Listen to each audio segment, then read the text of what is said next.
ملک صاحب میں مولانا صاحب کے حوالے سے آپ کا جواب دوں گا، اس سے پہلے میں اپنی بہن کے جو کہ امت مسلمہ کا انہوں نے لیڈر کہا نا، تو میں حضرت علامہ عمران خان صاحب رحمۃ اللہ علیہ مجزلہ کے حوالے سے آپ کو صرف یہ بتانا چاہوں گا کہ اس مولوی صاحب نے ان کو صرف ایاک نعبد و ایاک نستعین پڑھا دیا۔ خدا را اگر اس نے آگے سے اہدنا الصراط المستقیم پڑھایا ہوتا نا تو یہ نہ کہتے کہ 5 گھنٹے ڈی چوک میں سیدھی فائرنگ ہوئی۔ یار کمال نہیں ہے؟ کوثر کاظمی صاحب، مولانا فضل الرحمان صاحب کے طرف بار بار چکر لگ رہے ہیں وزیر اعظم صاحب کے، کیا چیف الیکشن کمیشنر کی تعیناتی کا مسئلہ ہے یا متحدہ اپوزیشن کا جو الائنس بننے جا رہا ہے، آپ مولانا فضل الرحمان کو وہاں سے چاہتے ہیں کہ اس کا حصہ نہ بنے، اور یہ ملاقاتیں کتنی کامیاب ہوئیں اب تک؟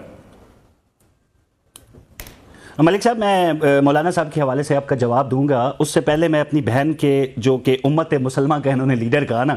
تو میں حضرت علامہ عمران خان صاحب رحمۃ اللہ علیہ مجزلہ کے حوالے سے آپ کو صرف یہ بتانا چاہوں گا کہ اس مولوی صاحب نے ان کو صرف ایاک نعبد و ایاک نستعین پڑھا دیا۔ خدا را اگر اس نے آگے سے اہدنا الصراط المستقیم پڑھایا ہوتا نا تو یہ نہ کہتے کہ 5 گھنٹے ڈی چوک میں سیدھی فائرنگ ہوئی۔ یار کمال نہیں ہے؟ یہ کہہ رہے ہیں کوئی فوج ہوتی دنیا کی تو بھاگ جاتی وہاں سے۔ بھائی 5 گھنٹے اگر سٹریٹ فائرنگ ہوئی ہے، یہ جب فائرنگ کا اور جھوٹی لاشوں کا رونا روئیں گے، میں ان کو چیلنج کرتا رہوں گا ملک صاحب کہ اگر 5 گھنٹے سیدھی فائرنگ ڈی چوک میں ہوئی تو چلیں آج نکلتے ہیں، سارے ڈی چوک جاتے ہیں اور دیکھتے ہیں یار کسی درخت، کسی دکان، کسی سڑک، کسی پل پہ، کسی کے دروازے پہ، کسی کے درخت پہ ایک گولی کا نشان بتا دیں، یا تو کہہ دیں وہ 5 گھنٹے سیدھی فائرنگ ہر بندے کو نشانے پہ لگی اور اس 5 گھنٹے کی سیدھی فائرنگ میں صرف 13 لوگ جو ہیں وہ مارے گئے اور 13 لوگوں کے لواحقین بھی اب تک سامنے نہیں آئے۔ یہ بیانیہ انہوں نے بنایا ریاست پاکستان اور افواج پاکستان کو عالمی سطح پر بدنام کرنے کے لیے۔ اگر یہ سچ ہوتا تو وہ جو امریکہ میں وہ جو ڈیجیٹل ٹرکس تھے ان پہ غزہ کی جھوٹی تصاویر نہ لگائی جاتی، اصلی شہداء بتائے جاتے۔ تو یہ تو ریاست کو بدنام کر رہے ہیں، یہ کچھ چھپی ڈکی بات نہیں ہے۔ جہاں تک مولانا کی بات ہے، ایک شخص بھی اگر اپنی جہاں سے جائے تو یہ افسوسناک تو ہے نا، دکھ والی بات ہے۔ کوئی ایک شخص بھی ہو، تعداد کو چھوڑ دیں۔